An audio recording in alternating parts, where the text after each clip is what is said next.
আসসালামু আলাইকুম ওরহমতুল্লাহি ওবরাকাতুহ। আলহামদুলিল্লাহ রব্বিল আলামিন ওয়াসসালাতু ওয়াসসালামু আলা রাসূলিহিল কারীম। প্রিয় দর্শক, স্বাগত জানাচ্ছি আমাদের সকলের প্রিয় অনুষ্ঠান S Q group Din Islam, powered by Intech Queens cafe. তো আমরা প্রতিদিনের ন্যায় আজও একটি জীবন ঘনিষ্ঠ বিষয় নিয়ে আলোচনা উপস্থাপন করব। তা হচ্ছে অপচয় অপব্যয় রোধে ইসলাম। এ বিষয়ে কথা বলার জন্য, আলোচনা করার জন্য আমন্ত্রিত হয়েছেন বিশিষ্ট ইসলামী চিন্তাবিদ, লেখক ও গবেষক, কুমিল্লা জেলার ঐতিহ্যবাহী বুড়িচং উপজেলাধীন শঙ্কুচাইল ডিগ্রি কলেজের সম্মানিত সহকারী অধ্যাপক বাংলা বিভাগ এবং কুমিল্লা মহানগরী তালিমুল কোরআন ফাউন্ডেশনের সম্মানিত সভাপতি মোহতারাম মাওলানা অধ্যাপক শহীদুল ইসলাম। আসসালামু আলাইকুম রহমতুল্লাহ। ওয়ালাইকুম আসসালাম রহমতুল্লাহি ওয়া বারাকাতুহু। জি স্যার, আপনি কেমন আছেন? আলহামদুলিল্লাহ বিখাইর। কেমন আছেন আপনি? জি আলহামদুলিল্লাহ, আমিও ভালো আছি। আল্লাহর দরবারে শুকরিয়া করছি। রাসূল প্রদত্ত সালাম প্রেরণ করে আমরা যাবো সরাসরি আমাদের মূল আলোচনায়। আমরা আজ আপনার থেকে শুনবো যে অপচয় অপব্যয় রোধে ইসলাম কি বলে, এবং এর আগে প্রথমে শুনবো যে আসলে সংক্ষিপ্ত শব্দে অপচয় অপব্যয় বলতে কি বুঝি আমরা। ইন্নাল হামদুলিল্লাহ ওয়াসসালাতু ওয়াসসালামু আলা রাসূলিল্লাহ আম্মা বা'দ। আল্লাহ তাআলা কোরআনে অপচয় এবং অপব্যয় এই দুটি বিষয় সরাসরি আলোকপাত করেছেন। প্রথমত, অপচয় হচ্ছে যা আমার প্রয়োজন তার বেশি যদি আমি ব্যবহার করি, সেটাই হচ্ছে অপচয়। আর অপব্যয় হচ্ছে কোনো জায়গায় প্রয়োজনের অতিরিক্ত ব্যয় করা। ধরুন, কোরআনে একটাকে বলা হয়েছে ইসরাফ আর একটাকে বলা হয়েছে তাবজির। আল্লাহ তাআলা বলেছেন, ইয়া বানি আদম খুযু জিনাতাকুম ইনদা কুল্লি মসজিদ। হে বনি আদম, প্রত্যেক সলাতে তোমরা সুন্দর উত্তম ভালো জামা কাপড় পরো। ওয়াকুলু ওয়াশরাবু, তোমরা খাওয়া দাওয়া করো, পানাহার করো। ওয়ালা তুসরিফু, কিন্তু এতে তোমরা অপচয় করবে না। কেননা ওয়ালা তুসরিফু ইন্নাহু লা ইউহিব্বুল মুসরিফিন। আল্লাহ তাআলা যারা অপচয় করে তাদেরকে কোনোভাবেই ভালোবাসেন না। এখন আমরা কতটুকু খেতে পারি? এখন আমি যেই পরিমাণ খেতে পারি, অনেকগুলো খাবার সামনে নিয়ে বসলাম, আমি খেতে পারবো 2-3টা আইটেম, কিন্তু সেখানে আমি 25-30টা আইটেম নিয়ে বসলাম। আবার একজন ব্যক্তির কয়টা জামা কাপড় হলে চলে, কিন্তু সেখানে যদি আমার অনেক বেশি ড্রেস একটার পর একটা প্রতি ঘন্টায় অথবা প্রতিদিন আমি যদি সেটা পরিবর্তন করি, তাহলে সেগুলো হচ্ছে অপচয়। যদিও বিষয়টা বৈধ, ধরুন জামা কাপড় পরা কি আমার ফরজ, তাহলে এটা একটা ইবাদত, আমি সুন্দর জামা কাপড় পরব। কিন্তু এর মাঝে ইসলাম একটা লিমিটেশন দিয়েছেন যে আমাকে যে প্যান্ট পরতে হবে, জুতা মোজা পরতে হবে, কিন্তু জুতা কি স্বর্ণের জুতা প্রয়োজন? আমার কি স্বর্ণের ঘড়ি প্রয়োজন? স্বর্ণের কলম প্রয়োজন? স্বর্ণের চেইন আমার প্রয়োজন? অথবা এই স্বর্ণের অলংকার একজন পুরুষের প্রয়োজন? অথবা নারীদেরই বলি না কেন, একজন নারীদের কি পরিমাণ স্বর্ণ প্রয়োজন? সাহাবায়ে কেরামের স্ত্রীরা যত সামান্য ব্যবহার করেছেন, সেখানে যদি একজন নারীর 30-40-50 সেট পর্যন্ত স্বর্ণ অলংকার থাকে, তাহলে যদিও তার ইনকামটা বৈধ, কিন্তু বৈধ ইনকাম হলেও মাথায় রাখতে হবে আমরুহুম হাক্কুল লিসাইল ওয়াল মাহরুম। আল্লাহ তাআলা বলেছেন, আমি তোমাকে জ্ঞান দিয়েছি, মেধা দিয়েছি, হায়াত দিয়েছি, তুমি যা ইনকাম করবে এই ইনকামটা শুধু তোমার জন্য না, যারা সমাজে বঞ্চিত, লিসাইল ওয়াল মাহরুম, অনেক অসহায় মানুষ আছে, অনেক সাহায্য প্রার্থী আছে, যাদের ওই পরিমাণ মেধা আল্লাহ দেন নেই, যাদের শারীরিক অ্যাবিলিটি দেন নেই, যাদের যোগ্যতার অভাব, আল্লাহ তাআলা পরিপূর্ণ যোগ্যতা দেন নেই, কিন্তু সেও তো আল্লাহ তাআলার প্রতিনিধি, তাকেও তো সমাজে বাঁচতে হবে। সুতরাং তোমার যে ইনকাম, সোর্স অফ ইনকাম, এটা সব তোমার না। তোমাকে জাকাত দিতে হবে, তোমাকে ফিতরা দিতে হবে, তোমাকে হজ করতে হবে, তোমাকে মানুষকে সদকা দিতে হবে, অসহায় মানুষের যে অংশটা তোমার কাছে রয়েছে সেটাও তুমি দিয়ে দিতে হবে। কোনোভাবেই ইসলাম এটা পছন্দ করেন না। মিন আইনা ইকতাসাবু, আপনি একটি হাদিস জানেন, রাসূল সাল্লাল্লাহু আলাইহি সাল্লাম বলেছেন, লা তাজুলু কাদমা আবদিন হাত্তা ইউসআলু আন খামসিন, কিয়ামতের দিন 5টি প্রশ্নের উত্তর দেওয়া ছাড়া কোনো ব্যক্তিকে এক কদম সামনে এগোতে দেওয়া হবে না। এর মাঝে একটি প্রশ্ন হচ্ছে মিন আইনা ইকতাসাবাহু, কোন পথে তুমি আয় করেছো, অফিমা আনফাকাহু, এবং কোন পথে তুমি ব্যয় করেছো। আপনি কষ্ট করে উপার্জন করলেন, উপার্জনটা আপনার হালাল, কিন্তু সেই টাকাটা আপনি কি ফ্রস্কোয়েটারে ব্যয় করতে পারবেন? কখনো না। আপনি সেটা এই বিভিন্ন হাউজি খেলার মাধ্যমে মাঝে ব্যয় করতে পারবেন? নো। অথবা সেই টাকাটা আপনি যদি কোনো বারে, কোনো মদ্যপ কোনো ক্লাবে অথবা খারাপ কোনো জায়গায় যদি আপনি ব্যয় করেন, যদি আপনার হালাল ইনকাম হয়, সোর্স অফ ইনকাম যদি লিগ্যাল ওয়ে হয়, এইটাকে আবার ইউজ করতে হবে, কিন্তু একটা সঠিক জায়গায় হালাল পথে ব্যয় করতে হবে, নতুবা আল্লাহ তাআলার কাছে জবাবদিহি করতে হবে। যদি আপনি অন্যায় পথে ব্যয় করেন, তাহলে তাবজির বলা হচ্ছে, ওয়ালা তুবাজ্জির, যে তাবজির, তোমরা কোনোভাবেই যে অপব্যয় করবা না। যদি অপব্যয় করো, ইন্নাল মুবাজ্জিরিনা কানু ইখওয়ানাশ শায়াতিন, তাহলে তোমরা যেন শয়তানের পদাঙ্ক অনুসরণ করেছো, এবং তারা শয়তানের ভাই হিসাবে শয়তানের পদাঙ্ক, শয়তানের তারা ভাই। ধরুন আমরা যে ইসলাম বলেছেন যে আমাদেরকে অপচয়, সিয়ামের কথাই আমরা বলি। হযরত সাদ রাদিয়াল্লাহু তাআলা ওযু করছেন, রাসূল সাল্লাল্লাহু আলাইহি সাল্লাম সেই দিক দিয়ে যাচ্ছেন যে পানি বেশি ব্যয় করছেন। রাসূলুল্লাহ সাল্লাম বলছে, সাদ তুমি এত বেশি পানি ব্যয় করছো? ইয়া রাসূলুল্লাহ, পানি এটা তো অভাব নাই, তাহলে পানিও কি বেশি ব্যয় হয়? রাসূল সাল্লাল্লাহু আলাইহি সাল্লাম, কেউ যদি সমুদ্রের মাঝে ওযু করে, তাহলে সেখানেও যদি সে অতিরিক্ত পানি ব্যয় করে, তাহলে সেও শয়তানের পদাঙ্ক অনুসরণ করলো। তাহলে এক মদ পানি দিয়ে রাসূল সাল্লাল্লাহু আলাইহি সাল্লাম, মানে এক সা পরিমাণ যে রাসূল সাল্লাল্লাহু আলাইহি সাল্লাম ওযু করেছেন, এবং 3 মদ বা 3 সা পানি দিয়ে রাসূল গোসল করেছেন। আজ আমরা ওযু করার সময় যখন ট্যাপ ছেড়ে দিই, তাহলে কি পরিমাণ পানি সেখানে যায়? অথবা আমরা গোসল করার সময় যে আমরা ট্যাপ ছেড়ে দিই, সেখানে কত মদ, কত সা পানি সেখানে চলে যায়। অর্থাৎ এত বেশি অপচয় আমরা করি। তাহলে অলহাম, একটা শয়তান আছে, ওর কাজ হচ্ছে মানুষ যখন ওযু করে, ওযু তো একটা ফরজ নাকি, এই ফরজটা তো, এই ফরজ ইবাদত করার জন্য কি পরিমাণ পানি ব্যবহার করতে হবে সেটা রাসূল নির্ধারণ করে দিয়েছেন। আপনার ওযুটা সহি হবে না, এই অলহাম নামক যে শয়তান, সে এসে আমাদেরকে পানি অপচয় করায়। তাহলে আমার ওযুটা যদি শুদ্ধ না হয়, তাহলে সালাত শুদ্ধ হবে না, সালাত শুদ্ধ না হলে তো সালাতটা কবুল হবে না। সেই জন্য ইসলাম প্রত্যেকটা কাজে, আজকে আমরা ইফতারিতে যত আইটেম করি, যেই পরিমাণ সময় ব্যয় করি, শয়তান আমাদের ইবাদতগুলোকে নষ্ট করে দিয়েছে।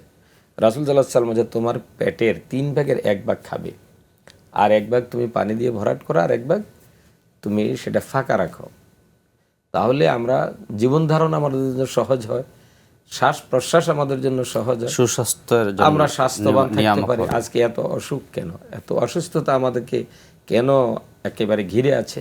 তার মানে প্রয়োজনের অতিরিক্ত আমরা আহার করি। অথচ রাসূল সাল্লাল্লাহু আলাইহি সাল্লাম এবং ইসলাম নিষেধ করেছেন, আল্লাহ তাআলা বারবার নিষেধ বলেছেন, ওয়ালা তুবাজ্জির তাবযীরা, অপচয় করবা না, অপব্যয় করবা না, এবং শয়তানের অনুসরণ করো না। আজকে একজন মুমিন ব্যক্তি তখনই মুমিন ব্যক্তি হবে, শুধু আমি নামাজ, রোজা, হজ, যাকাত এগুলো না, আমার জীবনের প্রত্যেকটা জায়গায় কোনোভাবেই আল্লাহ তাআলার বিধান লঙ্ঘন করবে না। মা আতাকুমুর রাসূলু ফাখুযুহু, আল্লাহ তাআলা বলেছেন আমার রাসূল যা শিক্ষা দিয়েছেন সেটা তোমরা আঁকড়ে ধরো। ও মা নাহাকুম আনহু ফান্তাহু, রাসূল যা নিষেধ করেছেন সেটা তোমরা ছেড়ে দাও। অপচয় করার জন্য রাসূল নিষেধ করেছেন। রাসূল সাল্লাল্লাহু আলাইহি ওয়াসাল্লাম বলেছেন, কোন খাবারে বরকত রয়েছে তুমি জানো না, সুতরাং প্রত্যেকটি খাবারই তুমি খেয়ে ফেলো। এবং রাসূল সাল্লাল্লাহু আলাইহি ওয়াসাল্লাম আয়েশা রাদিয়াল্লাহু তাআলা আনহা থেকে যে হাদিস শামিলে তিরমিজি হাদিসগুলো আছে, রাসূল সাল্লাল্লাহু আলাইহি সাল্লামের 20-25টা প্লেটের মাঝে বোঝা যেত এই প্লেট দিয়ে রাসূল সাল্লাল্লাহু আলাইহি সাল্লাম খেয়েছেন। সুবহানাল্লাহ। কেন ওই প্লেটটা না ধুইলেও চলতো, অর্থাৎ রাসূল সাল্লাল্লাহু আলাইহি সাল্লাম এমনভাবে সেটাকে যে পরিষ্কার পরিচ্ছন্ন করে আঙ্গুলগুলো চুষে চুষে রাসূল এমনভাবে আহারগুলো গ্রহণ করেছেন, ওই প্লেটটা একবারে দপদপে সাদা হয়ে যেত। তাহলে এইটা তো আমাদের রাসূলের শিক্ষা। আরেকটি বিষয়ে, যেমন আমাদের এই রমাদান চলছে, আপনি একটি বিষয় বললেন যে অতিরিক্তের বেশি আমাদের করতে হয়, এবং অনেকে তার সাধ্য নেই, তারপর তাকে অনেক কষ্ট ক্লেশ করে করতে হয়। যেমন আরেকটা টেন্ডেন্সি হয়েছে আমাদের আত্মীয় স্বজনের বাড়িতে যে ইফতার ঈদ সামগ্রী, এই সমস্ত বিষয়গুলো নিয়ে কথা শুনবো। আমরা সিয়াম পালন করি ঠিক, কিন্তু যে সিয়ামের যে বিধানগুলো সেগুলো আমরা মানতে চাই না। ধরুন ইফতারের আগে যদি আমার বাসায় আরও 5 জন মিলে ইফতার দেয়, তাহলে আসলে কি আমি এই ইফতারগুলো গ্রহণ করতে পারবো, খেতে পারবো? অথচ এই ইফতার তৈরিতে সময় অপচয় হচ্ছে, অর্থ টাকা পয়সা অপচয় হচ্ছে। আবার একজন মানুষের যেই পরিমাণ দরকার আমি 5 গুণ দিয়ে দিলাম। পক্ষান্তরে কি হয় যে নামাজের পরে সলাতের পরে ইফতারগুলো আমাদেরকে নষ্ট করতে হয়, এবং শহরে তো অনেক জায়গায় কোনো গরিব মানুষও যেতে পারেন না। তাহলে ইফতার বানানো তো আমাদের অর্থ ব্যয়, ইফতারে ক্রয় করতে আমাদের অর্থ ব্যয়, আমরা খেতে পারলাম না। উল্টো আমাদের আবাদতটা হালকা হয়ে গেল, সঠিকভাবে আবাদত করা গেল না। রমজানের শেষ দিন লাইলাতুল কদর রাসূল সাল্লাল্লাহু আলাইহি সাল্লাম তার পরিবারের বিছানা গুটিয়ে ফেলেছেন, অর্থাৎ তুমি ইবাদত করো, ইবাদত হচ্ছে মুখ্য। কিন্তু আমরা তখন কি করি, বিকালবেলায় জোহর থেকে শুরু করে মাগরিব পর্যন্ত ইফতার নিয়ে ব্যস্ত, ইফতার বানানোতে ব্যস্ত, ইফতারের পরে আবার আমরা কেনাকাটা নিয়ে ব্যস্ত। তাহলে তো পুরো মাস আমরা এইভাবেই শেষ করলাম। তাহলে রাসূল সাল্লাল্লাহু আলাইহি সাল্লাম বলেছেন, মান সামা রমাদান ঈমানান ওয়া ইহতিসাবান গুফিরা লাহু মা তাকাদ্দামা মিন জামবিহি। তাহলে আমি ঈমান আর ইহতিসাবের সাথে আমি কখন সিয়াম পালন করলাম? আবার রাসূল সাল্লাল্লাহু আলাইহি সাল্লাম বলেছেন, মান কামা লাইলাতুল কদরি ঈমানান ওয়া ইহতিসাবান গুফিরা লাহু মা তাকাদ্দামা মিন জামবিহি। লাইলাতুল কদরে যিনি সঠিকভাবে ইবাদত করবে, ঈমান এবং বিশ্বাস নিয়ে, আল্লাহ তাআলা তার জীবনের সব গুনাহ মাফ করে দিবেন। তাহলে আমরা একাগ্রভাবে তো রমজানের সিয়াম আদায় করতে পারি নাই, লাইলাতুল কদর পারিনি, বরং আমরা কেনাকাটা করতে পেরেছি। তাহলে আমাদের গুনাহগুলো কিভাবে মাফ হবে? রাসূল সাল্লাল্লাহু আলাইহি সাল্লাম তো বলেছেন যে ওই ব্যক্তির সিয়াম, ওই ব্যক্তির রোজা ব্যর্থ হয়ে গেল যে রমজান পেল কিন্তু হক আদায় করে সঠিকভাবে সিয়ামগুলো পালন করতে পারলো না। তাহলে আমাদের সিয়াম সঠিকভাবে হলো না, আমাদের লাইলাতুল কদর সঠিকভাবে হলো না, তাহলে আমাদের গুনাহগুলো কিভাবে মাফ হলো? তাহলে এই সিয়াম, এই রমজান আমাদের জন্য সফলতা বয়ে আনে নাই, আমাদের জন্য ব্যর্থতা বয়ে এনেছে। তাহলে বারবার আমরা সিয়ামের মাস পেলাম, রমজান মাস পেলাম, কিন্তু কিছুই শিখতে পারলাম না। সেটা আমাদের জন্য দুর্ভাগ্যের বিষয়। এখন জানবো আপনার থেকে যে অপচয়ের কারণগুলো, আরেক সর্বশেষ জানবো অপচয় রোধ থেকে, অপব্যয় থেকে এর আমরা কিভাবে উত্তরণ হতে পারি। জি আলহামদুলিল্লাহ। অপচয়ের প্রধান এবং প্রথম কারণ হচ্ছে দিন সম্পর্কে জ্ঞানের অভাব থাকা। যে ইসলাম আমাদেরকে যে একটা ভারসাম্যমূলক জীবনযাপন শিক্ষা দেয়, সেটা আমরা নিজেরাও জানি না, আমাদের সন্তানকে শিক্ষা দিই না। যেহেতু আল্লাহ তাআলা বলেন ওয়ালা তুসরিফু, তোমরা কোনোভাবেই যে অপচয় তোমরা করবে না। যদি তুমি অপচয় করো, ইন্নাল্লাহ লা ইউহিব্বুল মুসরিফিন, আল্লাহ তাদেরকে পছন্দ করেন না। তাহলে আমাকে জ্ঞান অর্জন করতে হবে, বুঝতে হবে আমি আমার সন্তান আমার কাছে পানি চাইলো, আমি যদি তাকে জুস কিনে দিই, আমার সন্তানকে একটা খেলনা দিলে হয়, আমি সেখানে যদি 10টা কিনে দিই, এই যে একটা হাই অ্যাম্বিশন বলা হয়, উচ্চাকাঙ্ক্ষা, এইটা জানতে হবে। ইসলাম আমাদেরকে যে একটা মধ্য খায়রাল উমুর, বিশেষ করে এখন হচ্ছে যেমন ডিভাইস এডিক্টেড, জি এইটা তো আমরা খেলনার পরিবর্তে মোবাইল দিয়ে শুরু করি, এবং সাধারণ একটা মোবাইল হইলে হয়, সেখানে আমরা আইফোন থেকে শুরু করে আরও দামি দামি আইফোন আমাদের বাচ্চাদেরকে দিয়ে দেই। অথচ বাবার মোবাইলটি হচ্ছে সামান্য 10-15 হাজার টাকা দামের, কিন্তু সন্তানের মোবাইলটি 1 লক্ষ টাকার উপরে।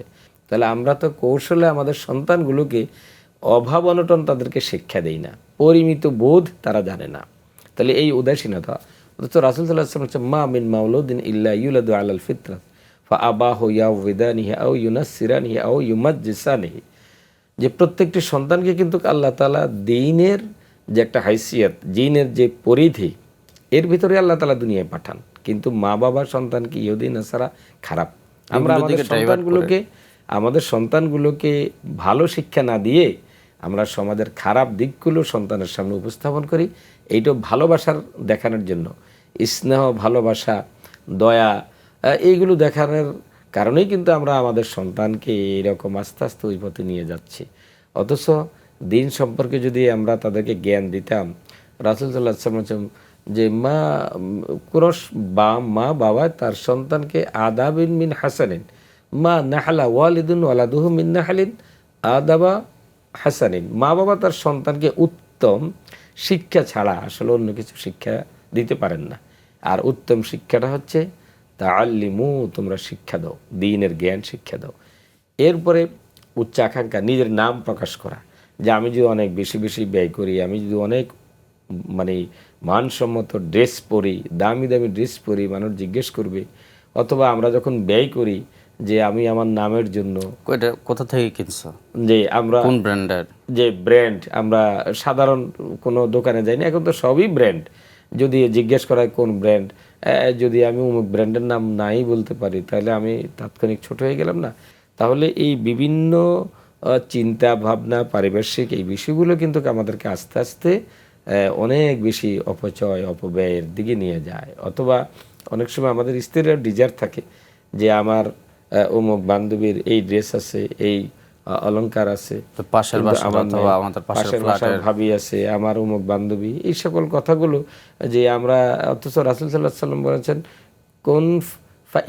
কুন ফিদ দুনিয়া ফা ইন্নাকা গারিবুন আও আবির সাবিল। তুমি দুনিয়ার জীবনটা এমনভাবে ব্যয় করো, তুমি এখানে একজন নিঃস্ব পথিক, একটা গাছের নিচে তুমি একটু রেস্ট নিচ্ছ, এটাই তো দুনিয়া। মুসাফিরের মতো। মুসাফিরের মতো তুমি এক জায়গা থেকে আরেক জায়গায় যাচ্ছ, একটা রেল স্টেশন অথবা বড় কোনো একটা বৃক্ষের নিচে তুমি একটু রেস্ট নিচ্ছ, এটাই দুনিয়া। এখন আমরা যদি আমার চেয়ে যারা নিচের জীবন যাপন করে তাদের দিকে যদি তাকাতাম, তাহলে আমাদের এই হাই অ্যাম্বিশন, উচ্চাকাঙ্ক্ষা থাকে না। কিন্তু আমরা আমলের ক্ষেত্রে কিন্তু তাকাই না। রাসূল বলেছেন আমল তুমি এমনভাবে করো তোমার চেয়ে যে বেশি আমল করে, যে আপনি বেশি আমল করেন আমি কেন পারি না, আপনি তাহাজ্জুদ গুজার, আপনি কোরআন তালাওয়াত চাই, আপনি দ্বীনের অনেক জ্ঞান আছে আমার নাই, এইটা কম্পিটিশন করার জন্য বলছেন। তাআনু আলাল বিররি ওয়াত তাকওয়া ওয়ালা তাআওয়ানু আলাল ইসমি ওয়াল উদওয়ান।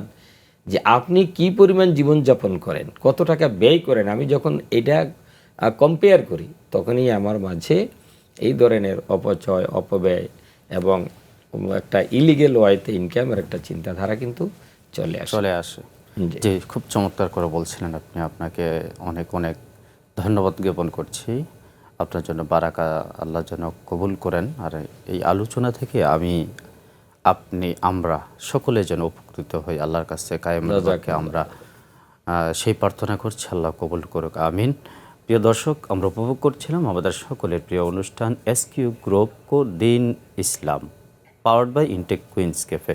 আমাদের সাথে স্পন্সর হিসাবে আরও সংযুক্ত রয়েছেন Bukhari lungi, Anas travels and tours, Sakib publications, Comilla Mohammadia model developers limited.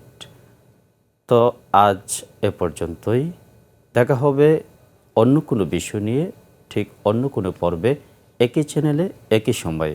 ততক্ষণ আপনারা ভালো থাকুন, সুস্থ থাকুন। ফি আমানিল্লাহ।